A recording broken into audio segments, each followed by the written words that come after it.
எந்த தொழிற்சாலையும் அமைச்சாங்களா? அட்லீஸ்ட் நிறைய பேருக்கு வேலை வாய்ப்பு கிடைக்கிற மாதிரி தொழில் வளர்த்தியாவது பெருக்கலாம், அதையாவது செஞ்சாங்களா? ஆனா ஒவ்வொரு டைமும் வெளிநாட்டுக்கு டூர் போயிட்டு வர்றப்பெல்லாம் அத்தனை கோடி முதலீடு, இத்தனை கோடி முதலீடு சிஎம் அவர்கள் சிரிச்சுக்கிட்டே சொல்லுவாரு. சிஎம் சார், மனசை தொட்டு சொல்லுங்க, வெளிநாட்டு முதலீடா இல்ல வெளிநாட்டுல முதலீடா? ஒட்டுமொத்த தமிழ்நாட்டுக்கும் முதலீடா இல்ல உங்க குடும்பத்தோட முதலீடு வெளிநாட்டுக்கு போகுதா? வேளாங்கண்ணி, நாகூர், கோடியக்கரைன்னு இங்க இருக்கிற டூரிஸ்ட் பிளேஸ் எல்லாம் கொஞ்சம் நல்லா டெவலப் பண்ணலாம். பண்ண என்ன குறைஞ்சா போயிடுவீங்க?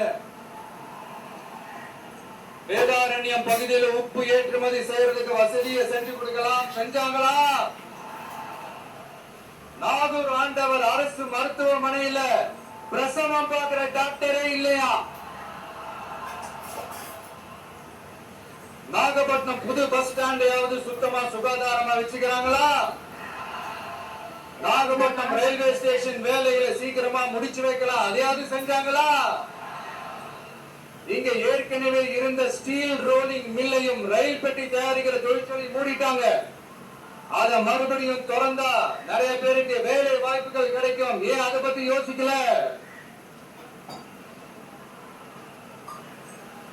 மேலக்கோட்டை வாசல் NH மேம்பாலம் கட்டி 50 வருஷம் ஆச்சு, அது சரியா மேம்படுத்தலாம், அதை செஞ்சாங்களா? Thanjavur to Nagapattinam NH road வேலை பல வருஷமா நடக்குது, இன்னும் முடிச்ச பாடே காணும், அதை வேகப்படுத்தி முடிச்சிருக்கலாம், அதையாவது செஞ்சாங்களா? ரொம்ப முக்கியமா நெல்ல மூட்டையெல்லாம் மழை காலத்துல வெள்ளத்துல நனைஞ்சு நம்ம விவசாயிங்க எவ்வளவு வேதனைப்படுறாங்க. அதுக்கு சரியான ஒரு குடவுன் கட்டி தரலாம், அதையாவது கட்டி தந்தாங்களா? எலெக்ஷனுக்கு முன்னாடி திமுக காரங்க வந்து செய்வோம் செய்வோம் செய்வோம் செய்வோம்னு சொன்னாங்களே, செஞ்சாங்களா? இதெல்லாம் எதையுமே செய்யாம எல்லாத்தையும் செஞ்ச மாதிரியே அதையும் பெரியமையா வேற சொல்லுவாங்க இவங்க. நான் வந்து போன வாரம் திருச்சிக்கும் அரியலூர் மாவட்டத்துக்கும் போய் நம்ம மக்களை சந்திக்க போயிருந்தேன். அப்ப பெரம்பலூரும் போக வேண்டியது. அங்க சில ரூல்ஸ் அண்ட் ரெகுலேஷன்ஸ், ஒரு கட்டத்துக்கு அப்புறம் இந்த பஸ் மூவ் ஆகும், அதுக்கப்புறம் அதை தாண்டி ஒரு டைமுக்கு மேல பேசுறது, அதெல்லாம் விடுங்க. இந்த நேரத்துல பெரம்பலூர் பகுதி மக்களுக்கு நான் மன்னிப்பு கேட்டுக்கிறேன். சீக்கிரமாவே உங்களை தேடி நான் வருவேன் ஃபார் ஷூர். நம்ம வந்து இந்த டூர் பிளான், இந்த ஷெட்யூல் போட்டதுக்கு அப்புறம் அது என்னப்பா சனிக்கிழமை சனிக்கிழமை சனிக்கிழமை அப்படின்னு ஒன்று ஸ்டார்ட் ஆச்சு. அது ஒண்ணு இல்ல, உங்க எல்லாரையும் வந்து பார்க்கும் போது உங்களுக்கு எந்த விதமான டிஸ்டர்பன்ஸும் இருந்துடக்கூடாது.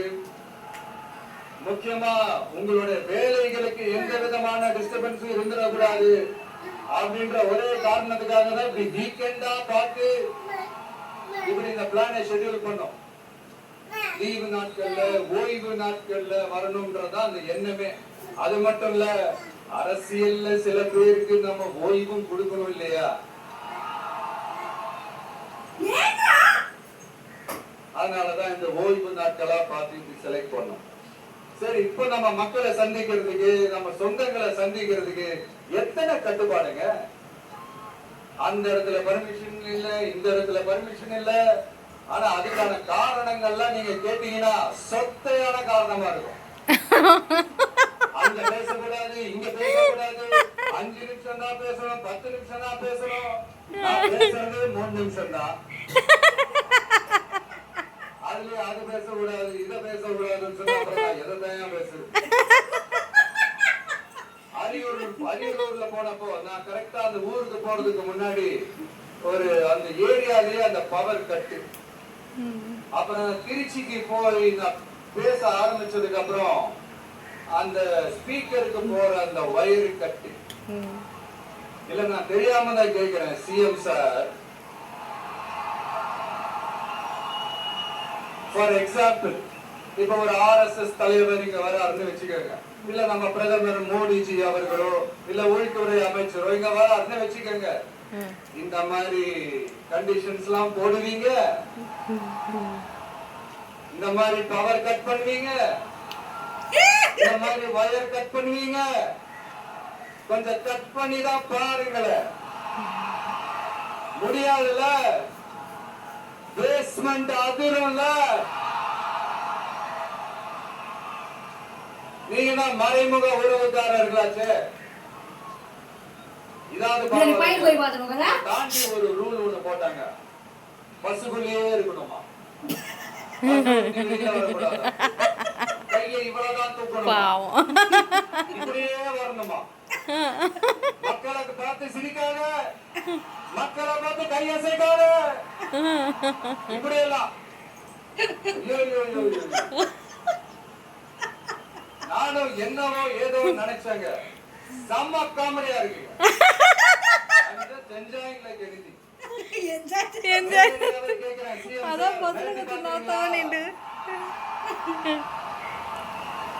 அதுக்கு இந்த விஜய் ஆள் இல்ல சார், அதுக்கு நாம ஆள் இல்ல சார். என்ன செஞ்சிருவீங்க? மேக்சிமம் கொள்கைய சும்மா பேருக்கு மட்டும் வச்சுக்கிட்டு குடும்பத்தை வச்சு கொள்ளையடிக்கிற உங்களுக்கே இவ்வளவு இருந்தா, சொந்தமா உழைச்சி சம்பாதிச்ச எனக்கு எவ்வளவு இருக்கும்?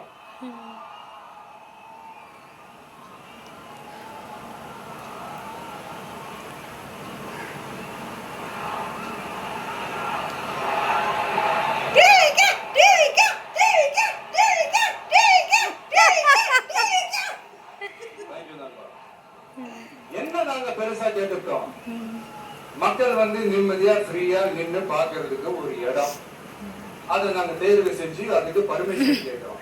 ஆனா நீங்க என்ன பண்றீங்க, அந்த இடத்தையெல்லாம் விட்டுட்டு நெருக்கடியோட, மக்கள் நெருக்கடியோட எங்கெல்லாம் நிப்பாங்களோ அந்த இடமா பார்த்து செலக்ட் பண்ணி தெரியுங்க. உங்க எண்ணம் தான் என்ன சார்? நான் அவங்கள பார்க்க கூடாது, அவங்களோட பேசக்கூடாது, அவங்க குறைகளை கேட்க கூடாது, அவங்களுக்காக குரல் கொடுக்க கூடாது, என்னதான் சார் உங்க எண்ணம்? சரிங்க சார், ஒரு அரசியல் தலைவன் அப்படின்றதெல்லாம் மறந்துருங்க. ஒரு சாதாரண ஒரு தமிழ்நாட்டு மண்ணோட ஒரு மகனா, ஒரு நம்ம தமிழ் மக்களோட ஒரு சொந்தக்காரனா, என் மக்களை, என் குடும்பத்தை, என் சொந்தங்களை நான் பார்க்க போனா என்ன பண்ணுவீங்க? அப்பவும் தடை போடுவீங்களா? வேணாம் சார். இந்த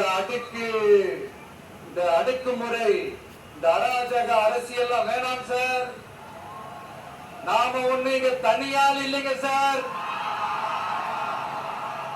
மாபெரும் மக்கள் சக்தியோட பிரதிநிதிங்க சார், மாபெரும் பெண்கள் சக்தியோட சகோதரன் சார், மாபெரும் இளைஞர் இயக்கமா இருக்கிறோம் சார். மறுபடியும் சொல்றேன், 2026ல ரெண்டு பேருக்கு நடுவுல தான் போட்டியே. ஒண்ணு இன்னொன்னு, ஒண்ணு டிவிகே, இன்னொன்னு டிஎம்கே.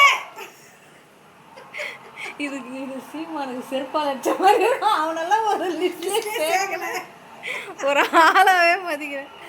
அந்த நாய் ஸ்டேஜை போட்டுட்டு மைக்க போட்டு கத்திங்க. ஐயோ எசப்பா விஜய் இந்த நூற்றாண்டு வேலையெல்லாம் காட்டுறதை விட்டுட்டு இல்ல கெத்தா நேர்மையா எலெக்ஷனை சந்திக்க வாங்க சார். கண்ணில் போஸ்ட் பண்ணுவா பாத்துடலாம் சார். கொள்கைய பேருக்கு மட்டும் வச்சுக்கிட்டு குடும்பத்தை வச்சு தமிழ்நாட்டை கொள்ளையடிக்கிற நீங்களா, இல்ல தமிழ்நாட்டில் இருக்கிற ஒவ்வொரு வீட்டுக்குள்ளேயும் ஒருத்தனா இருக்கிற நானா, இந்த விஜயா? பாத்துடலாம் சார்.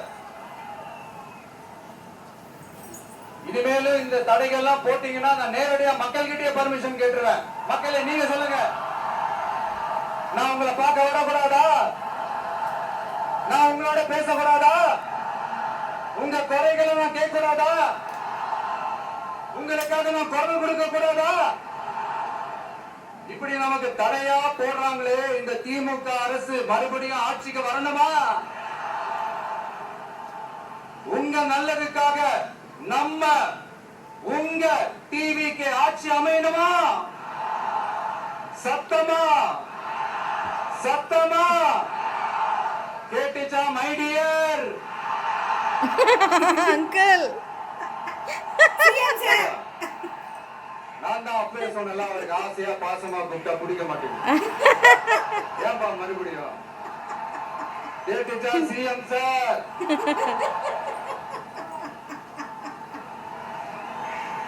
இந்த போர் முழக்கம் உங்களை ஒரு நிமிஷம் கூட தூங்க விடாது, துரத்திக்கிட்டே வரும். கான்பிடண்டா இருங்க, நல்லது நடக்கும், வெற்றி நிச்சயம். மீண்டும் சந்திக்கும் வரை நன்றி, வணக்கம். அவ்வளவுதானா? அதான் டைம் வச்சு ப்ரோ. ஐயோ, வேற ஊருக்கு போகிறதுக்கு மல்ல.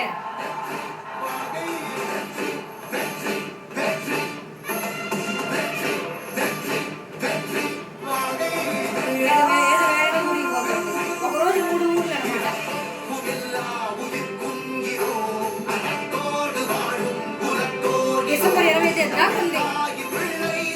ఒక ఊరు సరైన ఒక ఊరు. అక్కడ